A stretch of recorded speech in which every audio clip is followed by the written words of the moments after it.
మొదలెట్టిట్రే ఎర్ర ఎర్ర పారాని పెట్టి మమ్ము పాలించగా వచ్చే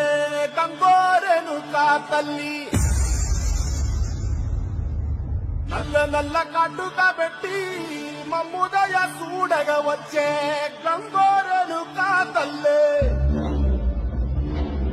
కల్లు కల్లు గజలు కట్టి మమ్ము నడిపించగా వచ్చే గంగోరెను కా తల్లి దిక్కులో ఎక్కడుంది నైవేద్యమంటంగా మాట్లాడ ఏమిటుంది మనల్ని ఆలకించి మనం నిజమే తల్లి కన్నా బిడ్డలను కాపాడలే తల్లి